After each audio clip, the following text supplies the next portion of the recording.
तस्मै श्री गुरुवे नमः। श्री चैतन्य मनोभीष्टं स्थापितं येन भूतले स्वयं रूप कदा मह्यं ददाति स्वपदान्तिकम्। वन्देऽहं श्रीगुरो श्रीयुतपदकमलं श्रीगुरुं वैष्णवांश श्रीरूपं साग्रजातं सहगणा रघुनाथान्वितं तं सजीवं साद्वैतं सावधूतं परिजनसहितं कृष्ण चैतन्यदेवम् श्री राधा कृष्ण पदान् सहगण ललिता श्री विशाखान्वितांश नम ओं विष्णुपादाय कृष्ण पृष्ठाय भूतले श्रीमते भक्तिवेदांत स्वामिन्निति नामिने। नमस्ते सारस्वते देवे गौरवाणी प्रचारिणे निर्विशेष शून्यवादी पाश्चात्य देश तारिणे। हे कृष्णा करुणा सिंधु दीनबंधु जगतपते गोपेश गोपिका कांत राधा कांत नमस्तुते। तप्त कांचन गौरांगी राधे वृंदावनेश्वरी वृषभानुसुते देवी प्रणमामि हरिप्रिये। वाञ्छाकल्पतरुभ्यश्च कृपा सिन्धुभ्येव च पतितानां पावनेभ्यो वैष्णवेभ्यो नमो नमः। जय श्री कृष्ण चैतन्य प्रभु नित्यानंद श्री अद्वैत गदाधर श्रीवासादि गौर भक्त वृंद। हरे Krishna Krishna Krishna Hare Hare Hare Ram Ram Ram Hare Hare. Hare Krishna. So welcome to the Friday and Saturday Bhakti Shastra series, especially Nectar of Devotion, which we have been discussing now. So yesterday we discussed, or we began the discussion on the definition of pure devotional service. So I'll just recap what we discussed yesterday and we will continue our discussion for today. Yesterday we discussed the Ashirvad shlokas from part of the Mangalacharan. Two verses we discussed, Mimamsa Vadavagne and then Bhakti Rasyasya Prasutai Akhila Jagan Mangala Prasangasya. And after that, there was what is called as the Granth Vibhag. Few verses, 7, 8, 9 are Granth Vibhag, and we saw the overview of the Eastern Division. In our Bhakti Shastri, we will be only studying the Eastern Division, but I have given an overview of the Southern Division when we discuss the preface, which is very important for us to understand the science of overview of rasa. And then there are the 5 primary rasas in the Western Division and the 7 secondary rasas along with mixture of rasas. So this is the overview. And then we began with the discussion of the verse Bhakti Rasamrit Sindhu, Anya Abhilashita Shunyam. We discussed that here Uttama Bhakti will be defined because all the qualities, all the characteristics of pure devotion manifest in Uttama Bhakti. So that's why Rupa Goswami begins by discussing the definition of Uttama Bhakti itself. Now, Anya Abhilashita Shunyam, we saw what are the Mukhya and the Gaun Lakshan. What is the meaning of Mukhya Lakshan, Gaun Lakshan? We saw some example. Then we went into each of the terms used by Rupa Goswami. Rupa Goswami is very specific. Anushilanam. Shil, it comes from Shil Dhatu, which has two connotations, Pravritatmaka, Nivritatmaka, and Anu has these meanings. Based on that, there is Cheshta Rupa Anushilanam and Bhava Rupa Anushilam. So there is also yesterday a question sent to me that is Cheshta Rupa Anushilanam activities done using body, mind, and words in the stage of sadhana bhakti? Yes, because still the pure emotions, bhava here, emotions, or it can mean bhava, can mean love. Actions which are done out of pure love. So bhava is the bud of pure love of Godhead. So before those activities in sadhana bhakti, we do actions using body, mind, and words.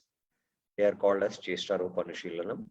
And in Bhava Rupa Anushilam, the same actions are done with spiritual emissions. So this refers to Bhava Rupa Anushilam is practiced in Bhava Bhakti and Prema Bhakti stages. Then Krishna Anushilanam. Krishna refers to Krishna, persons related to Krishna, that is called as Tadiya Seva, either both in Cheshta and Bhava. And then how this Anushilanam, which is performed by the material body and mind, is spiritual because of the Sarup Shakti of the Lord. That is the reason. And why the word Krishna? Why not Narsimha? Because Krishna includes all the avatars. Now today we will begin with Anukulena. Now before I go to Anukulena, if devotees have any question, they can raise their hand. Anyone has any questions can raise their hand. Ratna Mataji has question.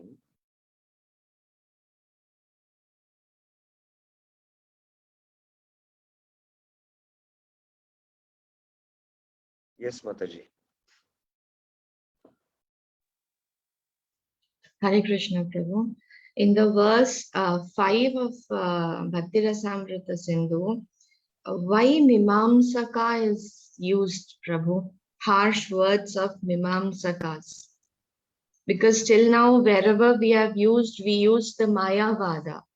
And especially you mentioned yesterday that the Mimamsa of Jaimini. So why only of Jaimini, and if it is Mimamsa, why is it not both the Mimamsa? Okay, why Mimamsaka word is being used? Mimamsaka is a darshan. There is Karma Mimamsa and Gyan Mimamsa. And Mimamsa means critical analysis. Basically, that is the root meaning of Mimamsaka. So in the Shad Darshan, we have Nyaya, Vaishishika, Sankhya, Yoga, and Mimamsa. And there is Vedanta.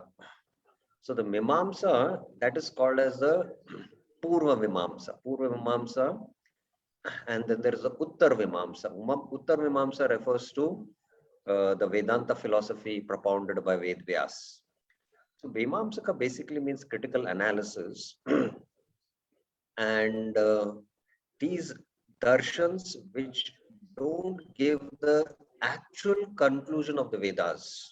There are many such darshans, and some are the Karma Mimamsa.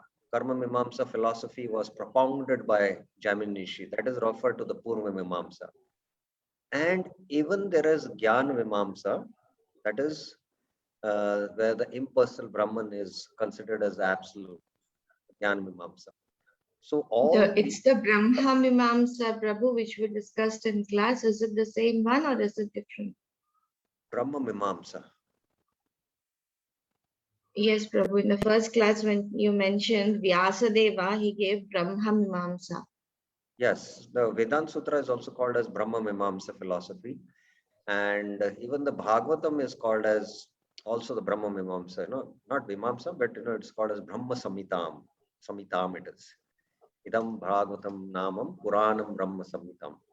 So here basically it refers to the Karma and the Jnana Mimamsakas who argue that Karma is supreme or ultimately the impersonal Brahman is supreme. So these darshans, which actually don't give the conclusion, a true conclusion of the Vedas, they have been condemned here. They are the harsh criticizers. They are compared to the argument of the harsh criticizers. That is the comparison being done here. Any other question? Anyone else? Yes, Prabhu. Does it not come under the fourth offense then? Because they are all philosophies which follow the Vedic scriptures, right? Yes. Now you have to understand one thing, that although the Shad Darshans are called Astik, they are Astik in the sense, not that they have faith in God, but they have faith in the Vedas. So they base their philosophical conclusions on the Vedas. They derive their philosophy based from the source of the Vedic knowledge, but they represent their own philosophy and not the true philosophy of Ved Vyas or the true philosophy of the Vedantas. They don't come to the true conclusion of the Vedic knowledge. That's why in the Gita, Krishna says, Vedesha sarve aham eva vedo vedanta krit ved videha chaham. By all the Vedas, Krishna is to be known. So this conclusion they don't come to. Because they don't come to this conclusion, that is why we don't consider them as they give the actual conclusion of the Vedas. So Prabhupada in the Bhagavatam commentary, I think the first canto, first chapter, maybe 6th verse or 7th verse, he mentions that theism is completely explained by Vyasadeva in his Vedanta Darshan and Srimad Bhagavatam. And one should sit on the Vyasasana only when he is thorough with all other darshans, when he can refute all other darshans and establish the darshan of Vyasadeva. So in that sense, they are called Astik because they have faith in the Vedas, but they don't give the actual conclusion of the Vedas. That is very good. Okay. So, yes, Madan Mohan Prabhuji.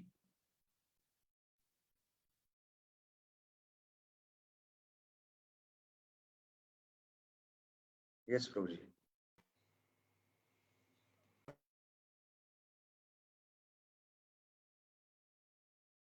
You have a question, Madan Mohan Prabhuji? Yeah, thank you. Prabhu, I wanted to know more about this direction, divisions, Eastern and Southern. I don't think I was present in your class. The Then you'll have to directions. refer. We cannot repeat it again and again. You'll have to refer it.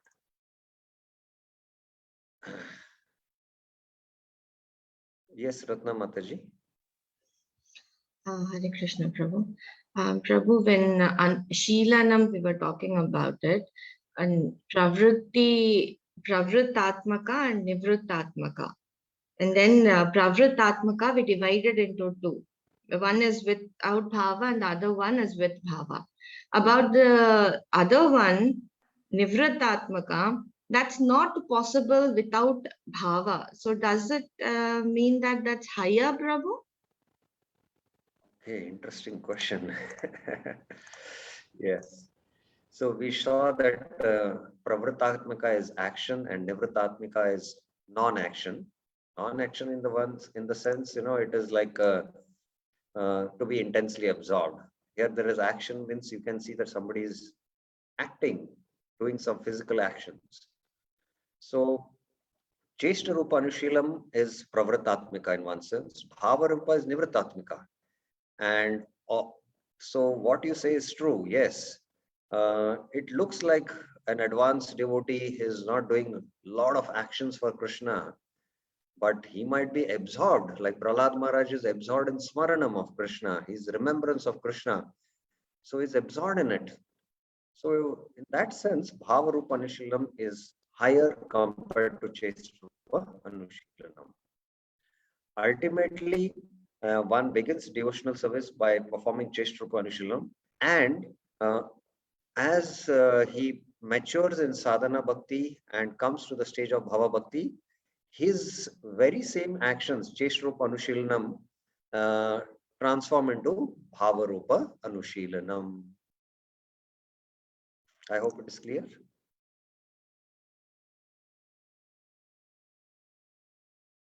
I hope it is clear, Mataji. Yes, Prabhu. Thank you, Prabhu. Yes, okay. So fine, then we will now go to the Anushilanam is one Swarup Lakshan we have seen today. Now we will go to the second Mukhya Lakshan, that is Anukulena. Anukulena.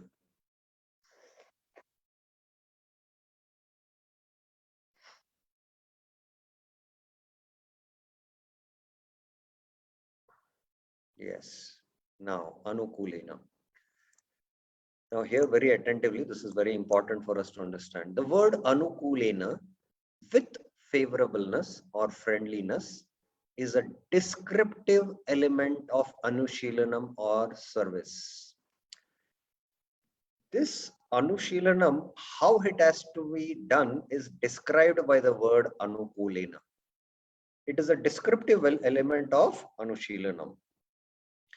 It is necessary in order to limit the definition of bhakti. The definition of bhakti cannot be established with a disagreeable attitude toward Krishna, pratiku. So you might be doing Anushilanam, but in a disagreeable attitude towards Krishna, that will become pratikul. Then you cannot call it bhakti. So that is why Anukulena is necessary. It is a descriptive element. Otherwise, it is not bhakti. It will not remain bhakti, and that is why Anukulena is also one of the Mukhya Lakshans. The word Anukulena in conjunction with Krishna Anushilanam means behavior pleasing for Krishna. Pratikul means the opposite, behavior disagreeable for Krishna. Anukulena indicates that favorableness is a necessary qualifier for defining Anushilanam, not as a secondary element that can be assumed to exist in Anushilanam and which need not be mentioned separately. So this Anukulena is a necessary qualifier to describe Anushilanam. It is not a secondary element where you can say Anushilanam is there. So Anushilanam itself is sufficient.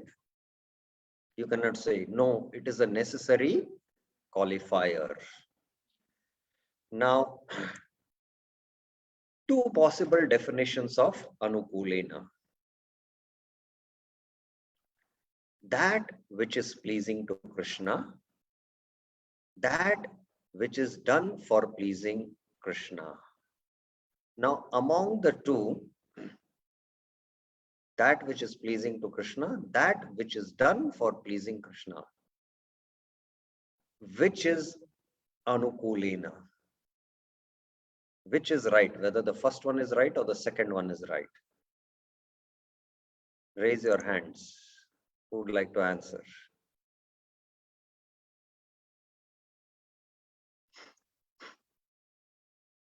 There's only one hand which has been raised. Two hands, okay. Vaishali Mataji? Both is important, Prabhu. You'll have to think a little more deeply. That which is Okay. Pooja Mataji. Yes, Mataji. Second one, Prabhuji, that which is done for pleasing Krishna. Can you tell me why? Prabhuji, means like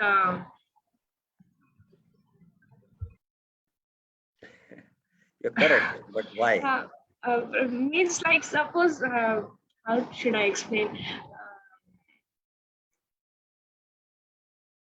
And if we take an example, suppose if we take as a bhakti, we are doing which is we do anything with which we which is pleasing for Krishna. In that way, I was thinking. Yes, yes. Okay, so there is a lot of difference between these two statements. That which is pleasing to Krishna. Now, Krishna in his form as Vara avatar, Varadev, he is fighting with Hiranyaksha.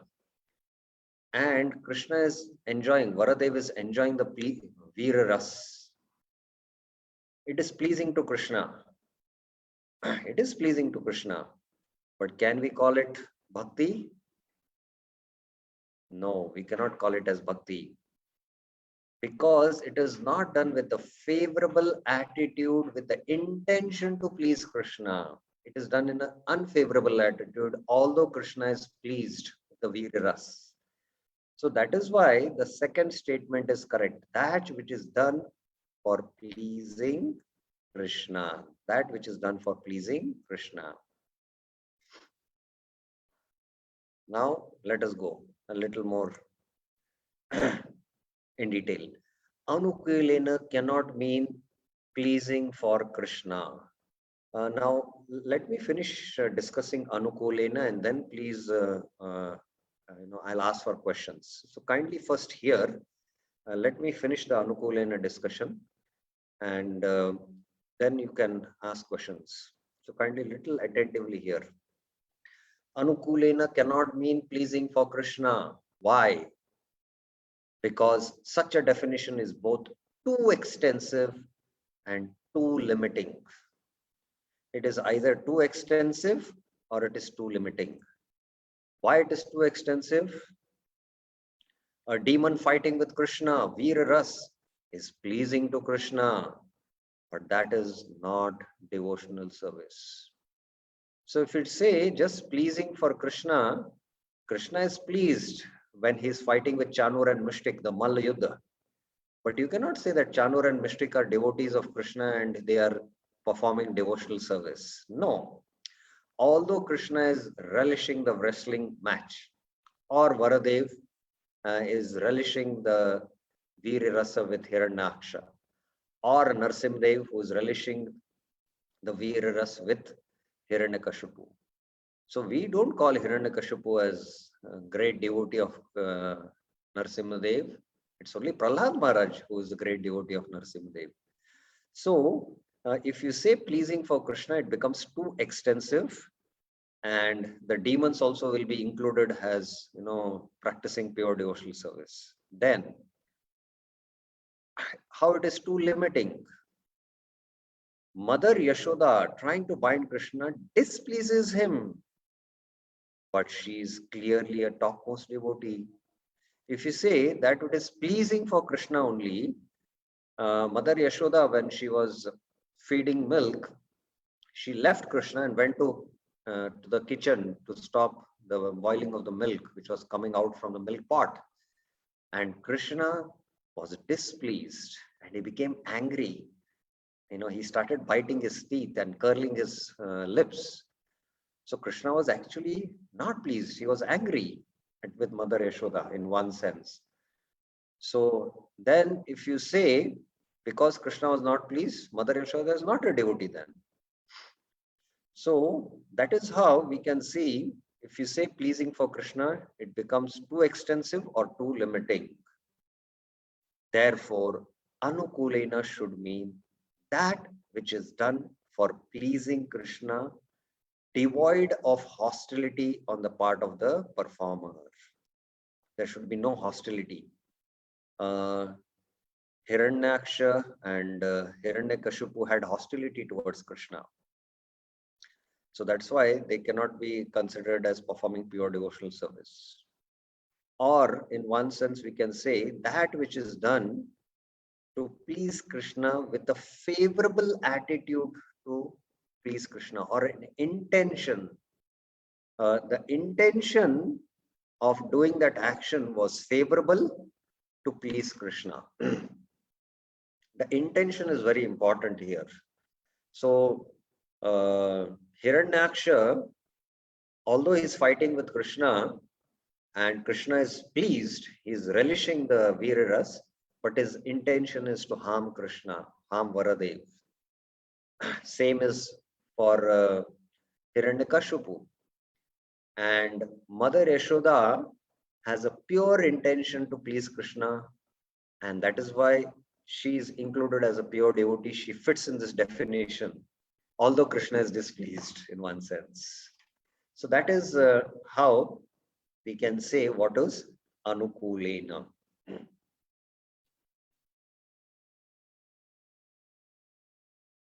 Okay, now, okay, before we go into this, now we have now discussed about Anukulena. Is it clear? Anyone has any questions regarding it now? Now you can raise your hands. I hope now what exactly Anukulena means is clear. Anyone has any questions regarding this now?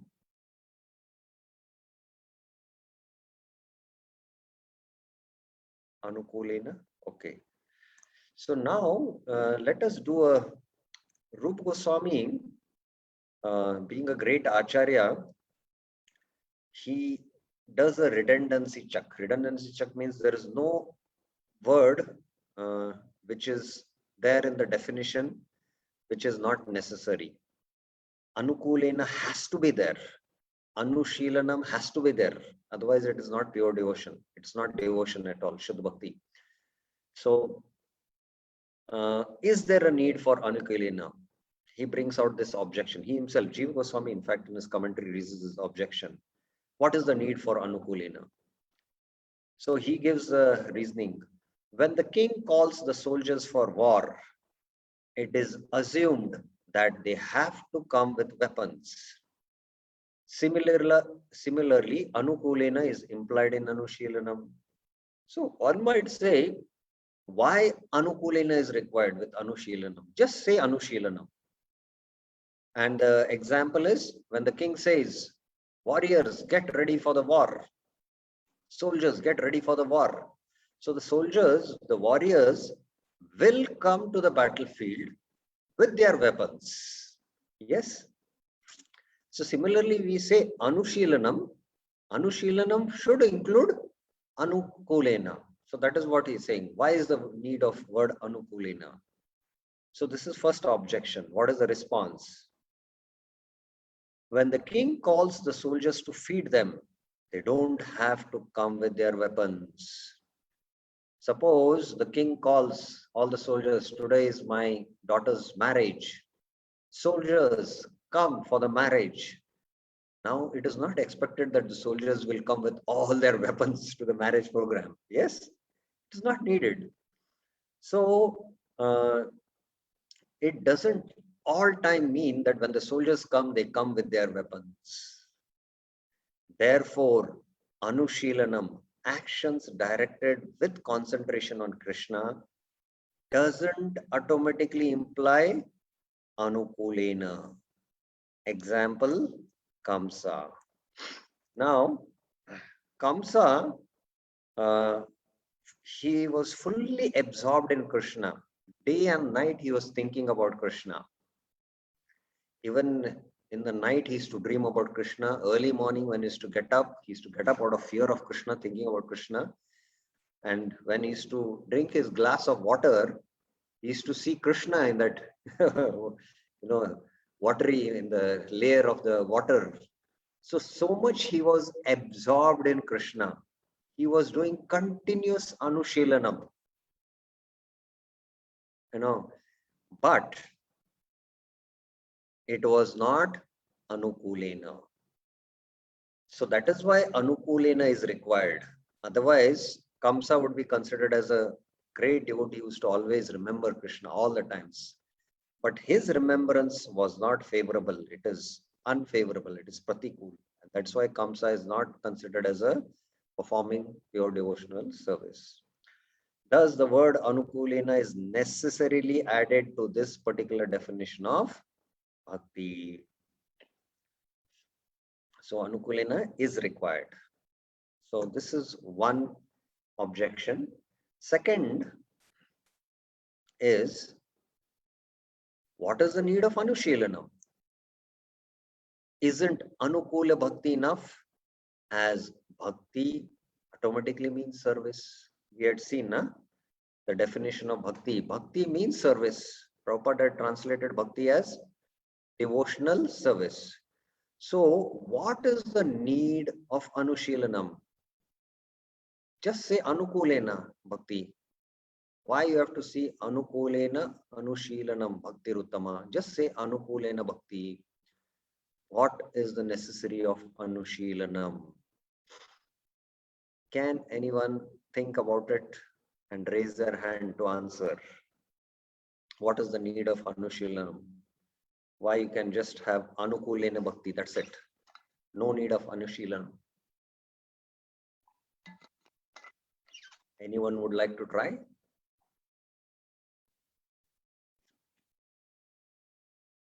There are two hands which have been raised. Ratna Mataji.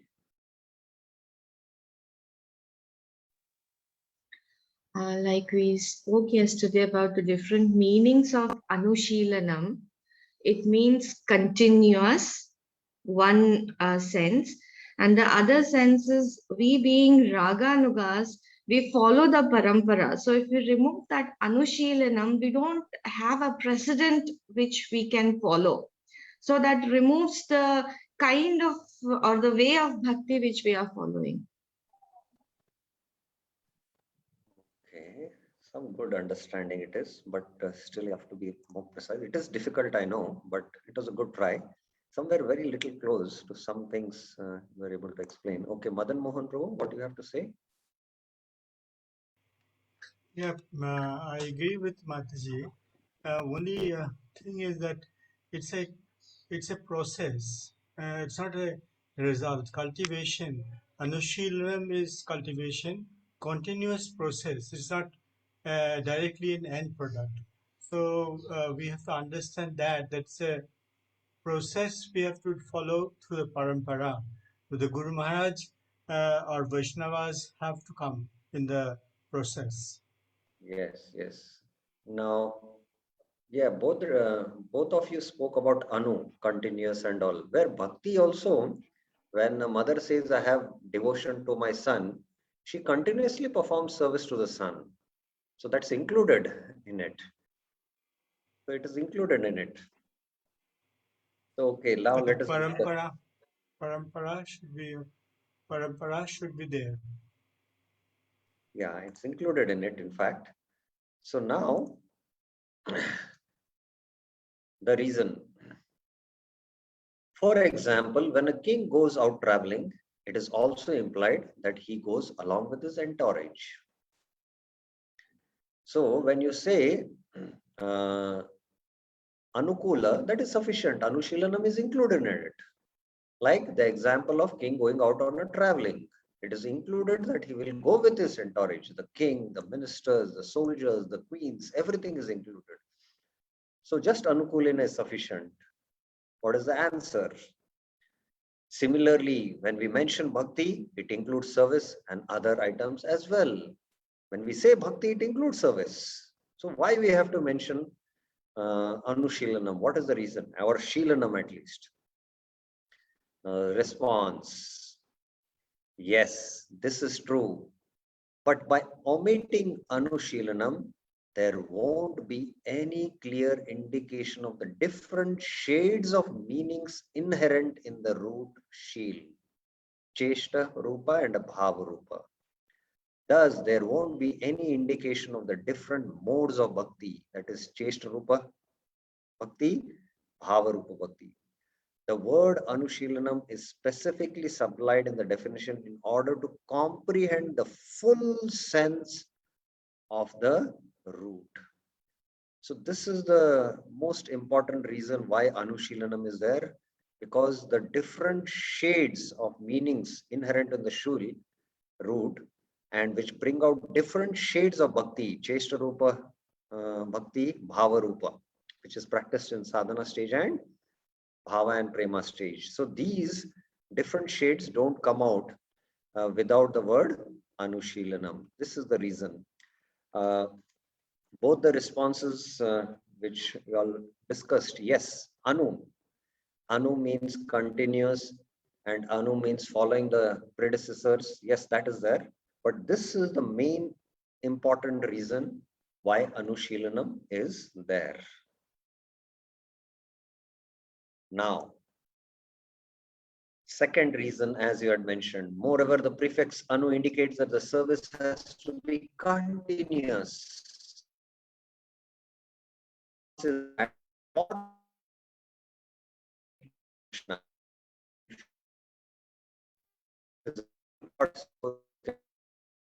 Maharaj garden, and this pot is conscious, it is spiritual, and the pot is devoid of hostility towards Krishna. It is having no hostility, but there is no continuous service there. There's no continuous service by the pot to Krishna, So in that sense, Anushilanam is important, but it cannot be considered to be performing bhakti. A pot is not considered to be performing bhakti. Therefore, Anushilanam is necessary. It is necessary. Anukulena Krishna Anushilanam, continuous service. This is Cheshtarupa or emotions, Bhavarupa, directed towards Krishna. Krishna Anushilanam, his expansion forms or others related to him. That is again Krishna, meaning with a pleasing attitude towards Krishna is the essential characteristic, Swarupa Lakshan of Bhakti. So that is now, we have discussed the two primary characteristics, Anukulena and Krishnanu Shilanam. Now we will go to the Tatastha Lakshan, the two Tatastha Lakshan. And we discussed these Tatastha Lakshan make the bhakti pure, Shuddha Bhakti. Otherwise, it will be Mishra Bhakti. So there are two Tatastha Lakshan. One is Anya Abhilashita Shunyam, should be devoid of other desires, and Jnana Karmadya Anavritam, should not be covered by Jnana, Karma or other items. So if it is having desires, that bhakti is performed with some desires to attain Swarga or to attain a kingdom greater than Brahma. Dhruva Maharaj performed bhakti with a desire to attain a kingdom greater than Brahma. So he initially his bhakti was mixed. It is called as Mishra Bhakti, with a desire to attain a greater wealth. But when by performing that Mishra Bhakti, it is called as Karma Mishra Bhakti, ultimately he had darshan of Vishnu, that is Vrishni Garbha, and he became purified fully. And that is why initially when he was practicing his devotion, he was performing devotion with the desire to attain a kingdom greater than Brahma. So it was not Anya Abhilashita Shunyam, it was Mishra Bhakti and not Shuddha Bhakti. So Anya Abhilashita Shunyam makes the bhakti pure, and Jnana Karma de Anavritam also makes the bhakti pure, should not be covered by Jnana and Karma and other items. So let us now take these two and try to understand. Each of them I will be taking it up now. Now what is this Anya Abhilashita Shunyam? Other desires means any other desires other than to please Krishna through bhakti. What is the meaning of Anya Abhilashita Shunyam? Having no other desire except the desire to please Krishna. Now, how many of you think that we fit in this category? That we have no other desire in our heart except the desire to please Krishna? How many of you think that we fit in this category? Or you can say, maybe raise your hands and tell how many of you fit, you think that you don't fit in this category.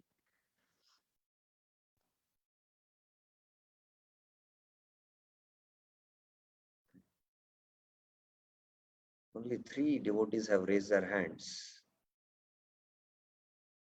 6. Okay. So we will all admit that we have a lot of desires in our heart. And we are also practicing devotion. We are practicing bhakti. But one thing we should remember, that how do we see these desires? We see them as anarthas. They are obstacles, unwanted things, anarthas. And as far as I can understand, coming into ISKCON, practicing sadhana bhakti, none of our devotees are performing chanting of the Hare Krishna Maha Mantra or attending pravachan, kirtan, attending the festivals. All these activities of devotional service or cooking for the deities at home, all these devotees are not doing all these actions to attain maybe Swarga. None of us have these kind of desires. We might be having unlimited material desires in the heart because of previous impressions from many, many lifetimes. But how do we see them? That is very, very important. We see them as anarthas. We are not practicing bhakti to attain Swarga or to attain moksha. We are practicing bhakti to please the spiritual master, please Krishna. So in that sense, we also fit in this definition of pure devotional service. Although we are still not purified because the anarthas are there. So gradually by practicing sadhana bhakti, when we cross anarth nivritti, the heart becomes pure, then the bhakti quality also becomes more pure. I will take up the questions once I discuss the slides. In other words, bhakti that is aimed at achieving bhakti is proper, else improper. So we practice bhakti to attain more bhakti. Example, aim of sadhana bhakti is to attain bhava bhakti. Bhaktya sanjayate bhaktya.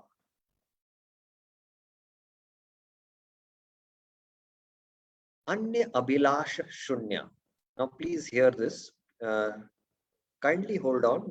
Let me finish Anya Abhilashita Shunyam discussion and then I will take up the questions. Or maybe while we are having this discussion, your question will be answered. So kindly hold on. Anya Abhilasha Shunyam literally means one should have no other desires except to please the Supreme Personality of Godhead under any circumstances. Now, please note, it is Anya Abhilasha Shunyam. The verse is saying Anya Abhilashita Shunyam. It is not saying Anya Abhilasha Shunyam. So Anya Abhilasha Shunyam literally means one should have no other desire except to please the Supreme Personality of Godhead under any circumstances. Okay, but that sounds right. What is wrong with this definition of Anya Abhilasha Shunyam? This definition is too exclusive. Can you please explain? If this definition is accepted, then Draupadi cannot be accepted as a Uttama Bhakta, just as Gajendra is not considered as a Uttama Bhakta. So Anya Abhilasha Shunyam, if you say instead of Anya Abhilashita Shunyam, what happens? Draupadi called out. She called out to Krishna, "Hey Govinda." Now she did that act, not to serve Krishna, but she was in danger, and with that desire that Krishna should protect, she called out Krishna. And Krishna protected her by incarnating in the form of a sari. So, if you say Anya Abhilasha Shunyam, then what happens is Draupadi cannot be accepted as Uttama Bhakta, but Draupadi is considered as Uttama Bhakta. Now, in another case, Gajendra is not considered as Uttama Bhakta. Gajendra, we know that there are 4 kinds of devotees who come to Krishna. Artho, Jigyasu, Artharthi, Jnanicha, Bharatarshava. These are all mixed devotees, in fact. Artho means one who is in distress. Jigyasu means one who is inquisitive. Artharthi means one who wants a lot of wealth. Example is Dhruv Maharaj. Jnani. Jnani means he comes to Krishna. He wants to know, have knowledge about Krishna, but not with the pure intention to please and love Krishna. There is the knowledge aspect also, that is called as Jnana Mishra. So Gajendra was a Artho. He was in distress and he called out also to the Lord to protect him from this distress. And the Lord came as Hari riding on the Garuda and killed the crocodile with his Sudarshan Chakra and gave darshan to Gajendra. Gajendra later on regrets that, I called you, with the desire to protect me. And because he had direct darshan of the Lord, he got purified and he got Shuddha Bhakti. But he called out Krishna with the desire to save him from that distress. So Gajendra is not considered as a Uttam Bhakta, whereas Draupadi is considered as a Uttam Bhakta. Although she called out to ask Krishna for help, and she called out that was in some difficult circumstances or some emergency purpose she had called out, although she had no such desire to actually call out Krishna in that sense, Draupadi, for Draupadi. Now, this requires explanation. What then is the definition of Anya Abhilashita Shunyam? It is not Anya Abhilasha, but Abhilashita Shunyam. What is the definition? Anya Abhilashita Shunyam means devoid of other desires that are deep-rooted as one's nature. Now, this is very important for us to understand. In a death-threatening situation, a devotee might ask for the Lord to save him. Now, this desire which has come, oh Lord, please come and save me. This is just a temporary desire and is not a desire that is deep-rooted in his nature. Deep-rooted in his nature is that he performs devotional service with the exclusive desire to please Krishna and no other desire. That is the nature of the devotee. Deep-rooted as is one's nature. That is his deep-rooted nature, to always perform devotional service with the exclusive desire to please Krishna and no other desire. But in a death-threatening situation, a devotee might ask the Lord for help. This sudden temporary desire is not his deep-rooted nature. Hence, this is not harmful to his bhakti. That is why Draupadi is considered as a pure devotee, Uttama Bhakti. She is a Uttama Bhakta. So this is the reason why Anya Abhilashita Shunyam has been used and not Anya Abhilash. This is the reason. So we have now discussed about Anya Abhilashita Shunyam, and devotees, lot of devotees have questions about it.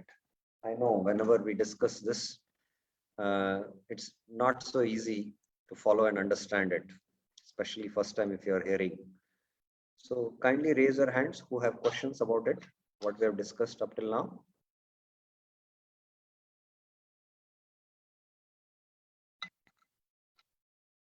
Many had raised their hands.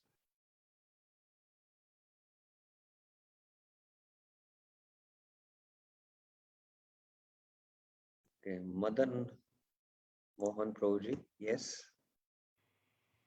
Prabhu, just a short question, Haribol. This Draupadi also called out to Krishna by his name, Krishna.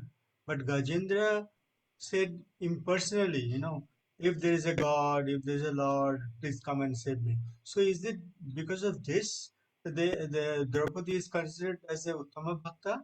Or what's the reason? I didn't follow. Okay.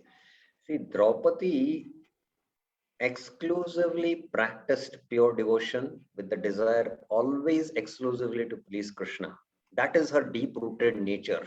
That is why it is called as Anya Abhilashita. But sometimes in an emergency, death-threatening situation, the devotee suddenly might call out, "Oh Krishna, please save me." Now this desire which has sprung, "Oh, why did I call Krishna to serve me?" This is not pure devotional service. But although such a desire has sprung, it is not his deep-rooted nature, and that is why still he'll be considered as a pure devotee. That is why the word has been used as Anya Abhilashita Shunyam and not Anya Abhilash. I'll give another example. This is a practical example which I heard, that one of Srila Prabhupada's disciple, very elevated devotee, he was in Vrindavan in the Loi Bazaar walking towards a temple, and while he was going, suddenly he had a pressure. There was tremendous pressure for him to answer nature call, and what he can do in the midst of the Loi Bazaar. So he just called out, "Oh Krishna, please do something, please protect me." Suddenly, Krishna heard his prayers, and somehow he was able to control himself till he reached the temple. So because he called out for Krishna in an emergency situation, it doesn't mean that he is barred from practicing pure devotional service. So that is the meaning of Anya Abhilashita. Anya Abhilashita means that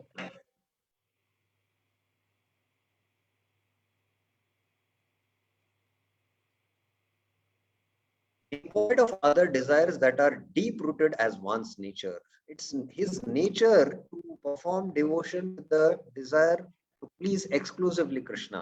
But there can be in some emergency situation, there might be completely a temporary desire might come up in a life-threatening situation. And even if such thing comes up, it doesn't bar him from pure devotional service. Now, that is in respect to Draupadi, so that's why Draupadi is considered as a pure devotee. Now, Gajendra, it was not that Gajendra was practicing pure devotional service, and when he was in distress, he called out for Krishna. No, he was in distress fighting with the crocodile, and out of distress, because he had done some previous punya in the previous life, he called out the Lord in distress to save him from this distress. And the Lord came and gave darshan, and his intention was to save him from the distress, and Lord did that. But his bhakti is called as mixed devotion. It is called as karma mishra bhakti. And later on, because he had darshan of the Lord, the mishran, the karma mishra was taken out, and then he also became a pure devotee. That is later on I am speaking. Dhruva Maharaj, he performed tremendous austerities. We all read from the 4th canto the kind of austerities Dhruva Maharaj performed. Now all this bhakti which he was performing with a favorable attitude, and he was doing Anushilanam, he was practicing whatever Narad Muni had told to chant the Om Namo Bhagavate Vasudevaya verse. And because he was living in Satyuga, he was practicing that age meditation along with the chanting of Krishna's holy names. And all this he was doing, what was his intention? His intention was to get a greater kingdom than Brahma, his great-grandfather. So his devotion, he was practicing bhakti, but that was not Shuddha Bhakti, but Mishra Bhakti or mixed devotion. That is why the two terms, Anya Abhilasha, Chitta Shunyam, and Jnana Karmadi Anavritam make the bhakti pure. Otherwise, the bhakti is there, but it is mixed bhakti. It is mixed devotion, not pure devotion. So, Anya Abhilash, if you say, then it will exclude Draupadi from pure devotion. That is why the word has been used Anya Abhilashita Shunyam. Dhruva Maharaj, after he had darshan of Prishni Garbha, then whatever desire he had to attain a kingdom of greater than Brahma, that desire got purified. And then what was his prayer in the Hari Bhakti Suhodaya? He said, I was looking for some pieces of glass, but now I've got a diamond. So he felt regret that why did I practice devotion to attain a kingdom greater than Brahma? So from his karma mishran, karma mishra bhakti, by coming in contact with the Lord directly, by having the darshan of the Lord, that mixed devotion became into pure devotion. Otherwise, he was practicing mixed devotion and not pure devotion.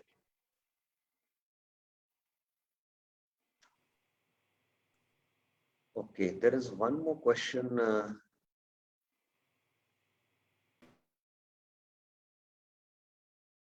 By Harinam Sankirtan. Even to ask questions, we need to go through the subject matter several times to comprehend and ask questions, and hence not asking any questions.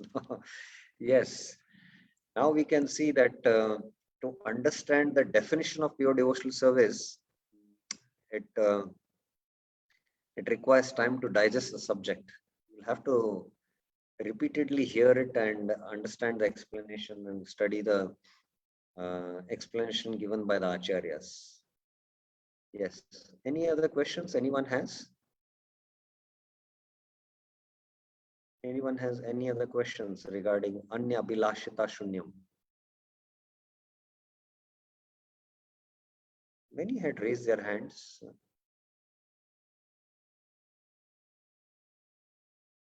Okay. So now, which is the next Tatastha Lakshan which we need to know? Which is the next Tatastha Lakshan? Anyone knows?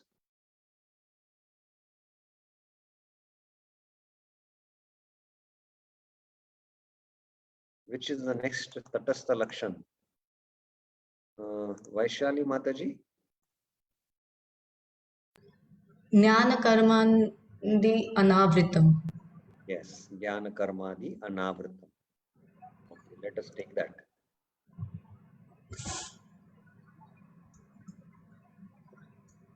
Okay.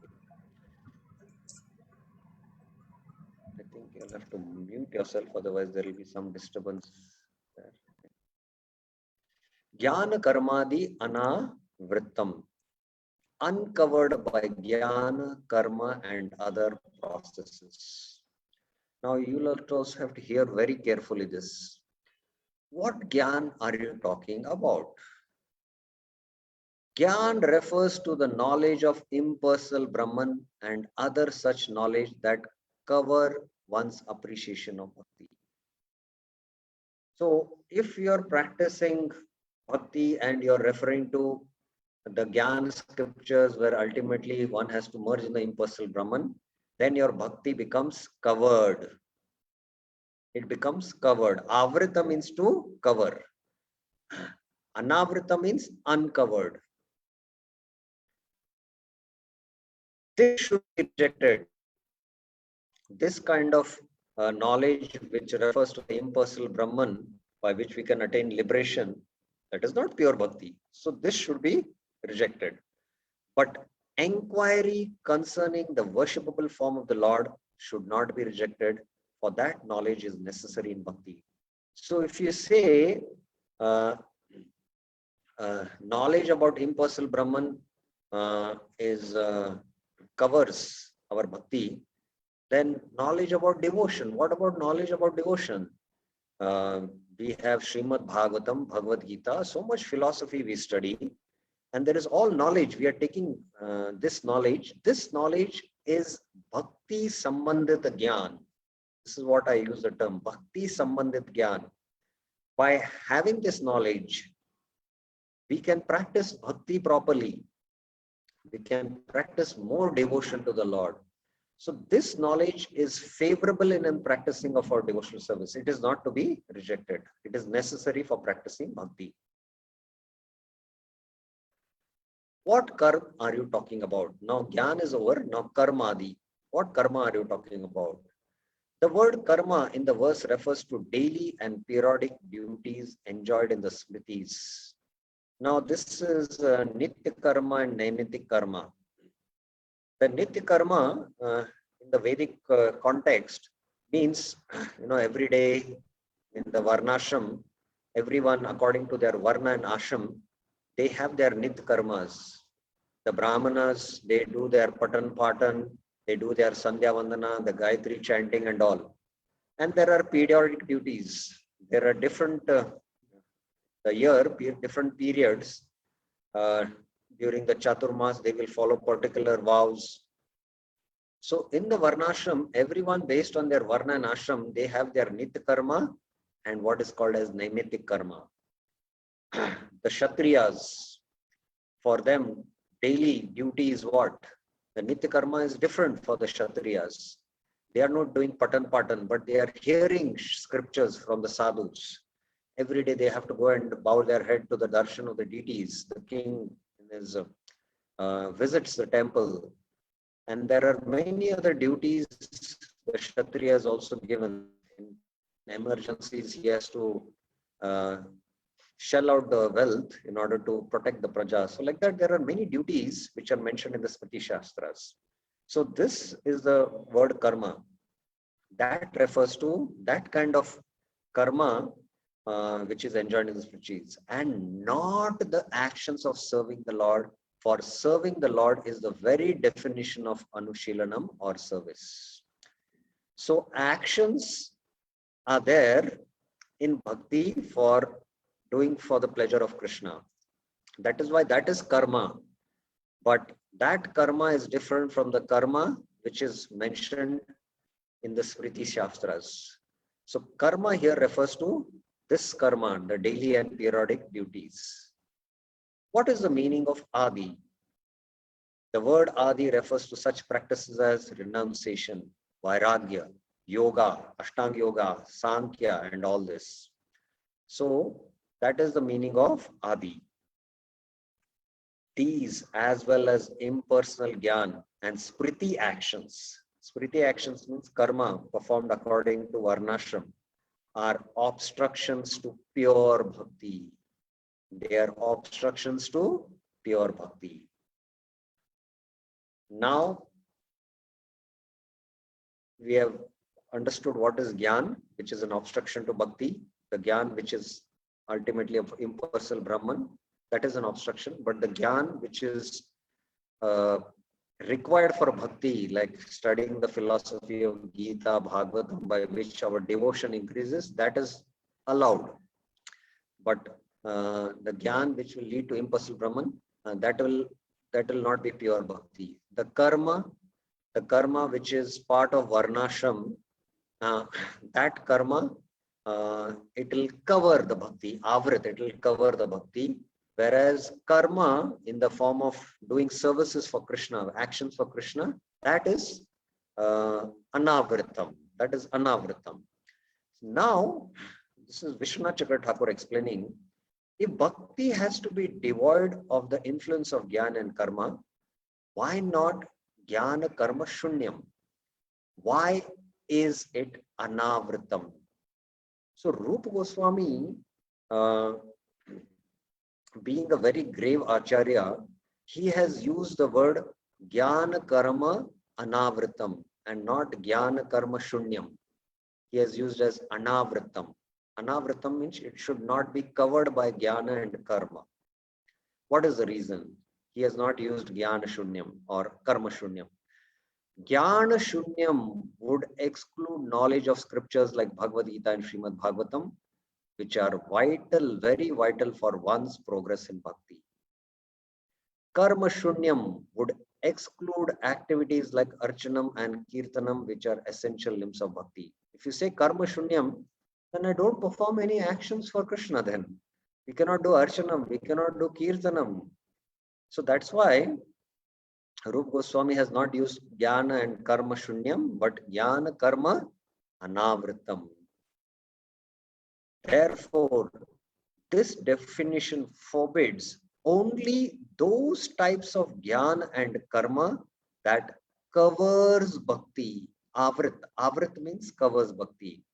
Therefore, it is anavritam and not shunyam. It is anavritam and not shunyam. Can you give me some examples to understand this? Now hear these examples and it will become more clear. For example, if one performs nitya karmas out of fear of sin, it is a covering of bhakti. Now, think in the Varnashram context, Arjuna is a Kshatriya. He has a karma that he has to protect the praja, and that is why he is supposed to do the fighting of a war. And he is fearful about the sins, that if I don't do my Kshatriya duty, I will be implicated in sin. So if this knowledge, with this knowledge, you're performing your Varnashram duties so that I don't get implicated in sin, this is a covering of our bhakti. It will cover the bhakti. I'll give you another example. Also, if one performs them with the faith that it will produce bhakti, it is also a covering. Now, within the Varnashram context, somebody is a Brahmana and he is performing his Brahminical activities, Nitya Karma and Naimitik Karma, and he is having faith. Now, his swabhava, his nature is that of a Brahmana, and he is doing Patan, Patan, Yajan, Yajan, Dana, Pratigraha. And based on his nature, he is doing the activities given according to his Varna and Ashram. Now, all these activities, what he is doing, if he thinks that these activities, these karmas will produce bhakti, then his knowledge is covered. It is avrit, it is karma avrit it becomes. So that is the meaning of karma avrit and anavrit. But if a great devotee performs Shraddha just to teach common people without faith in their absolute nature, it is not avrit. Now, Chaitanya Mahaprabhu is himself Krishna, and he performed the Shraddha ceremony. Now, this Shraddha ceremony he performed so that the public during that time who are following Varnashram, they will not be disturbed. That is the reason, to teach the common people. But if we perform the Shraddha ceremony with the faith that this karma activities, what I am doing, will produce bhakti, then it is a covering. It is karma avrit. The karma becomes avrit. Then it doesn't remain pure devotion. So this is the meaning of jnana karma anavritam. Avrita and anavritam. So this is very, very important for us to understand. I'll once again give an example. If a person in the Varnashram does according to his Varna, that is his nature, actions, a Kshatriya is in the mode of passion and Kshatriya duties are there. And he is doing his Kshatriya duties out of the fear that if I don't do these duties, I will be implicated in sin. And if he does these duties like this, thinking that he is performing bhakti, then his actions are covered. His actions are covered and his bhakti is not pure. At the same time, if a devotee performs a Shraddha ceremony without having any faith in its absolute nature, but just to set an example to others so that the family members are not disturbed, and he does this activity just to set an example. And if he thinks that whatever activity I'm doing, these rituals, these activities will produce bhakti to me, they will produce bhakti, then his karma becomes avrit. It becomes covered. Avrit means to cover. But if he does these actions without having any faith, just to set an example, his actions will not cover his bhakti. It will be karma anavrittam. Another example I will give you from the Shastras to understand this. Prithu Maharaj is considered as a pure devotee of the Lord. He is in fact an incarnation. He is a Shakti-Avesh avatar of the Lord, Prithu Maharaj. Now, Prithu Maharaj, being a pure devotee, in order to lead the praja towards dharma, he is to perform karma kanda activities, performing great sacrifices, great yagyas, great rituals he is to perform, so that the praja ultimately will follow dharma. So while the king himself is to participate in these activities, he was doing it just to set an example to the praja. He did not do these activities thinking that these activities which are performed, these yagyas for the devatas which are performed, he did not have the knowledge that these activities are actually bhakti. If he thinks that these activities are bhakti, then his bhakti becomes covered. But if he doesn't have any absolute faith on these activities and he just does it for leading the praja, then his activities don't cover his bhakti. They are karma anavrittam. The another example which is given in the second canto is of Parikshit Maharaj. Parikshit Maharaj was a born pure devotee of the Lord. Right from birth, he had darshan of Krishna, and he was always searching when he came out of the womb. That's why his name was Parikshit. He was a pure devotee and the eternal associate of the Lord. Now, Parikshit Maharaj also was performing lot of karma kanda activities like worship of the devatas, but he was doing to lead the praja towards dharma. And while performing these rituals, because the king is the yajaman there, he did not think that I am doing this to please the devta. Ultimately, he knew, he had knowledge that the devtas are the limbs of Vishnu. So he was doing it as a direct offering to Vishnu. So his bhakti did not become covered. His bhakti did not become covered. But if he did this activity of some yagya for the devtas with the knowledge that this activity, what I'm doing for the devta, is actually devotion, then his bhakti becomes covered. So that is the meaning of jnana karmadi anavrittam. And why jnana karma shunyam is not being used, we discussed that explanation.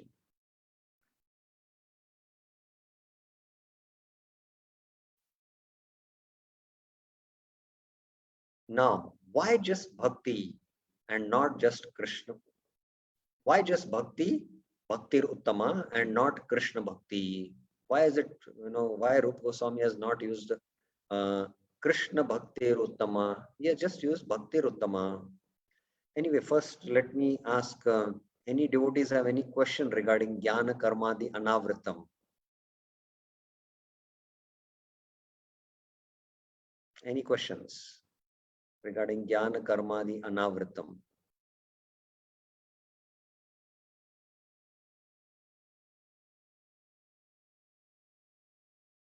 Okay, Ratna Mataji has a question. Yes, Mataji. So, Prabhu, what the karma part, what you were telling, can we consider this the same as what is told in Bhagavad Gita? Yajnarthat karmano nyatra, everything with a sense of duty. Does it mean the same, or did I get it wrong, Prabhu? No. Here you have to clearly understand what is karma avrit and anavrit. What is avrit and anavrit? This you have to clearly understand.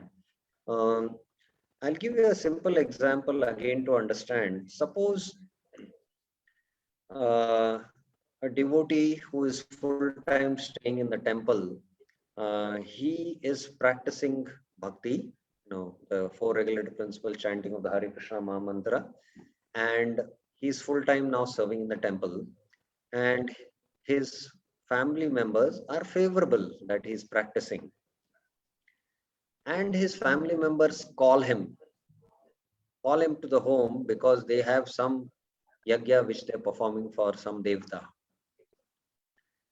So when he's given this invitation and he goes to home, he will think first, if I don't go for this program at home, then my home people will become unfavorable to my Krishna Bhakti. So just to set an example, let me go and attend this program, at home. So when he goes and attends the program, he might be also told to participate in that program, and he might participate in that program. Now his knowledge is very important, that if he thinks that these activities, what he is doing, these activities of karma, what he is doing now, this is going to generate bhakti, then it becomes karma avrit. It becomes karma avrit. But if he does these actions without having any faith in them, that will not, disturb his pure devotion. Then it is karma anavrit. It is karma anavrit. So this is based on the knowledge, the covering and the uncovering it is. If he thinks that these actions, what he is doing in the home ceremony for some particular devta, some yagya, he's participating that, these actions, these actions, what I'm doing is actually bhakti. If he thinks like that, then it is karma avrit. But having no absolute nature, faith in these activities, if he just performs these actions, just to set an example there, then his pure devotion is not disturbed. Then it is karma anavritam. It is karma anavritam. So karma avrit and karma anavritam. That is how we have to understand. Now, there in 3.9, yagyartha karmano anyatra lokoyam karma bandhana tadartha karma kaunteya mukta sangha samachara. In the varnashram context, it is mentioned that I do actions. If I don't do actions for the pleasure of yagya, then it will cause me bondage. But pure devotion is at a very high platform. Pure devotion is done exclusively for the pleasure of Krishna. I'm not practicing bhakti that, if I don't practice bhakti, I will be bound in this samsara. So this is not the impetus for me to practice bhakti. The impetus for me to practice bhakti is to please Krishna. So that is at a very high elevated platform. That is the beginning stages of devotion in 3.9, what is being discussed. I hope it is clear, Mataji. Yes, Prabhu. Thank you, Prabhu. Any other questions anyone has?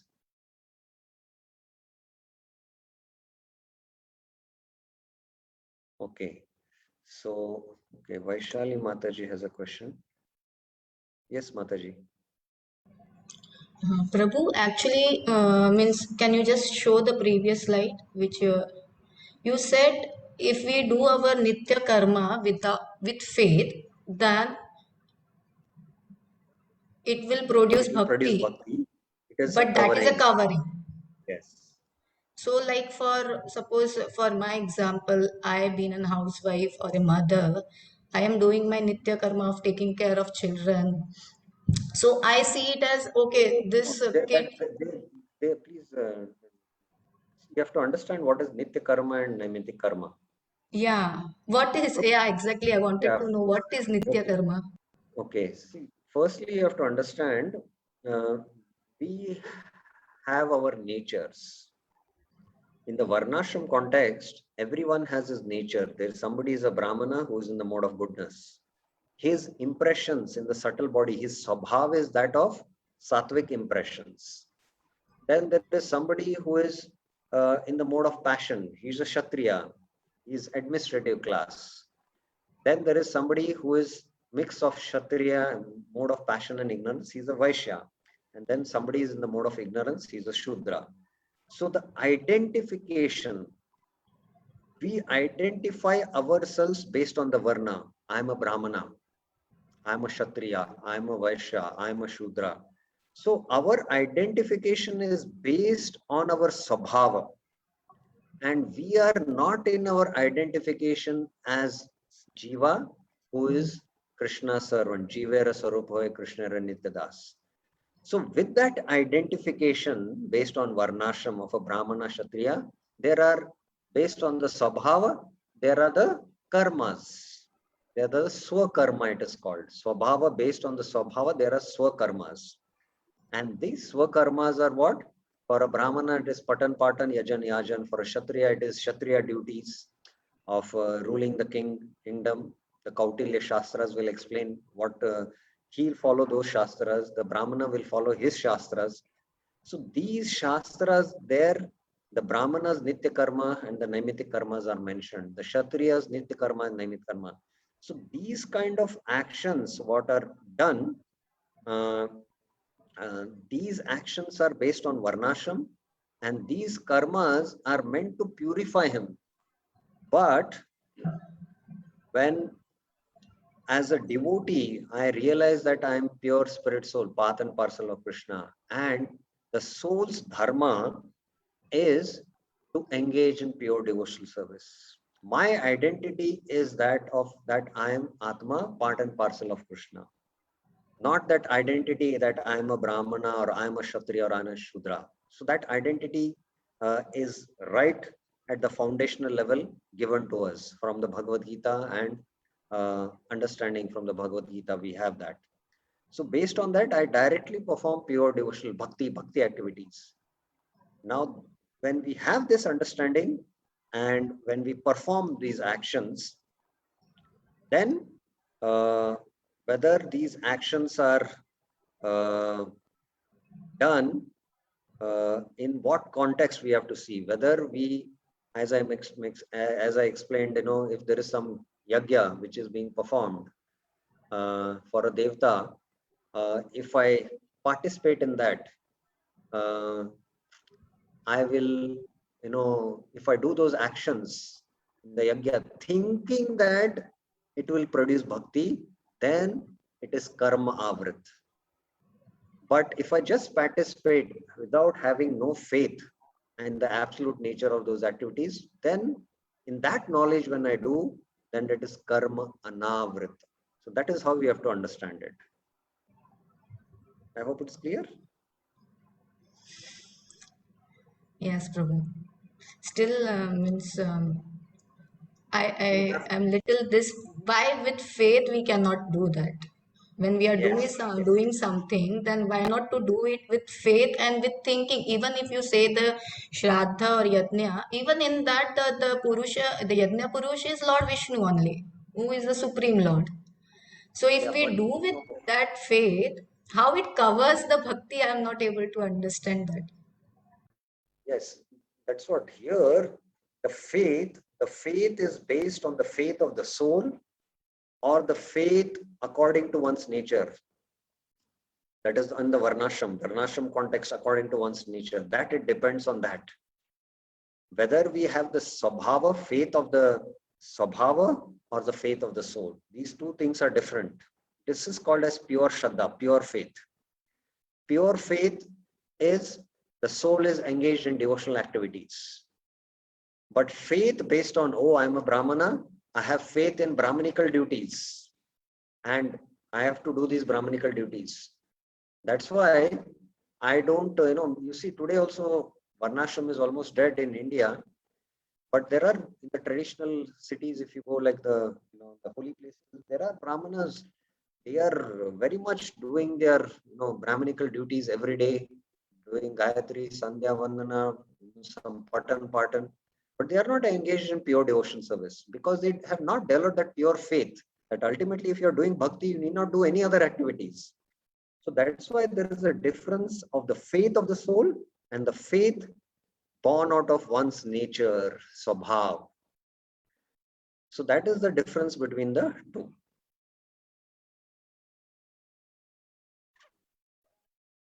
Harinam Sankirtan Prabhuji.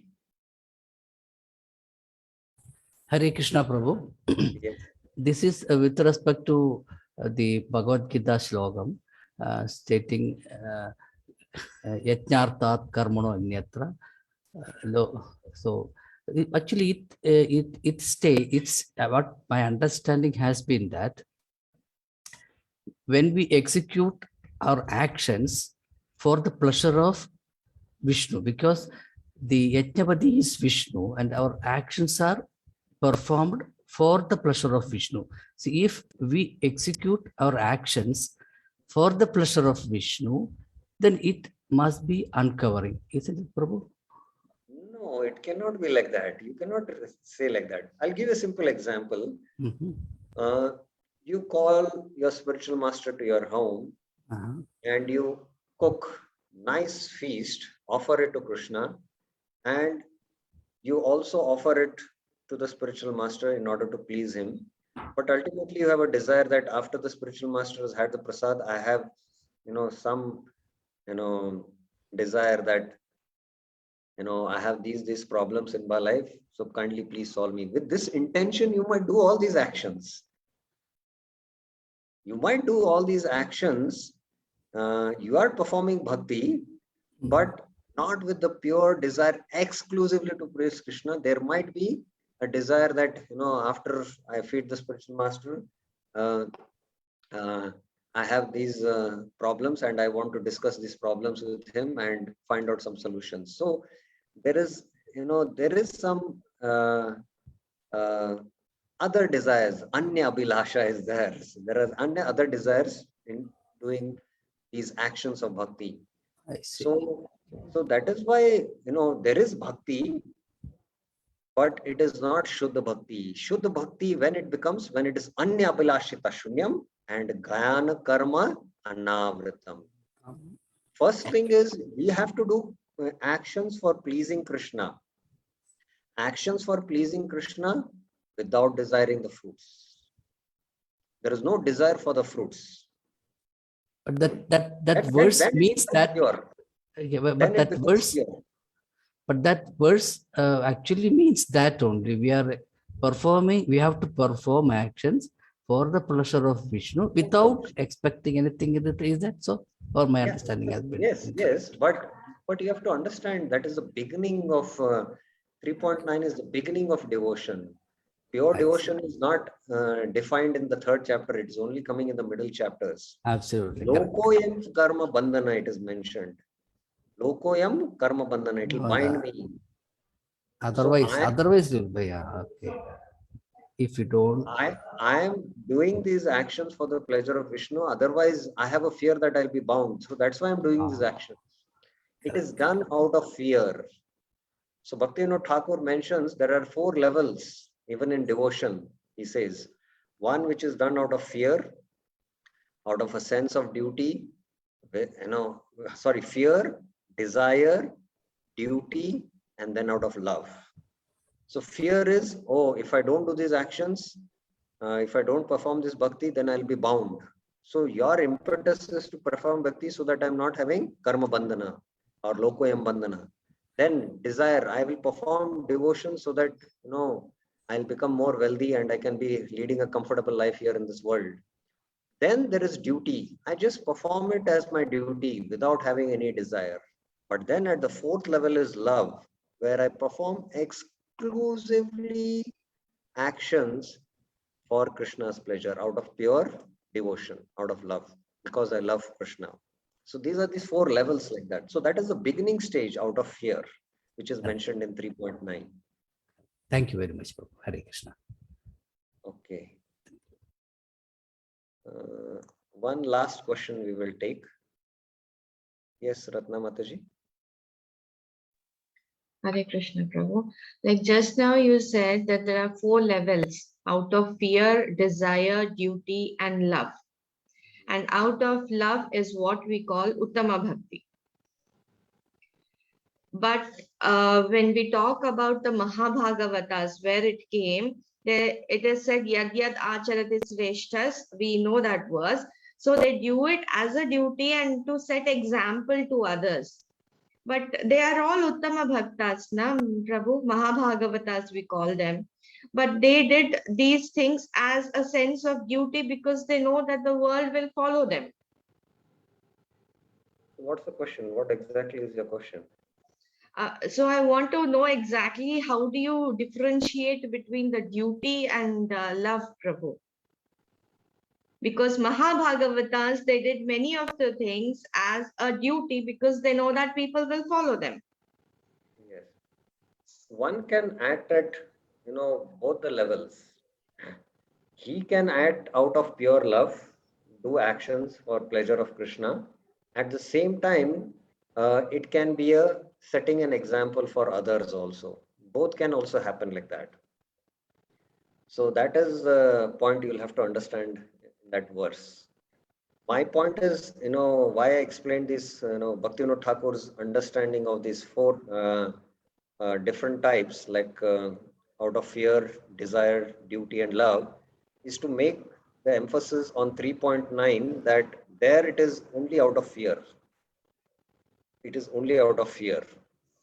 So pure devotion, when Rupa Goswami is speaking, because still we have not studied Bhagavad Gita in the Bhakti Shastri, and we don't know what is mixed devotion, Mishra Bhakti.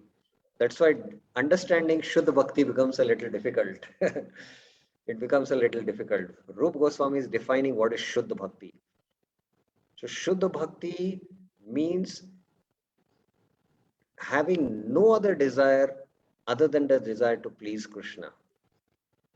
And we will, as we go further, when we discuss, it will become more clear, especially when we discuss the Sadhana Bhakti series about qualification for adhikaris for practicing bhakti. There we will be taking Shuddha Bhakti and Mixed Bhakti. The difference will come out because we as devotees are still not clear of what is mixed devotion, Mishra Bhakti and Shuddha Bhakti. So that is why we get confused.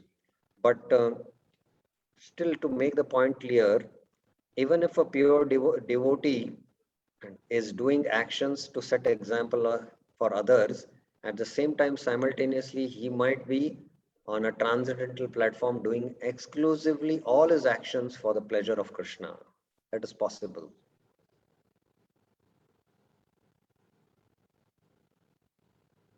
Okay? Is it okay, Yes, Mataji? thank you.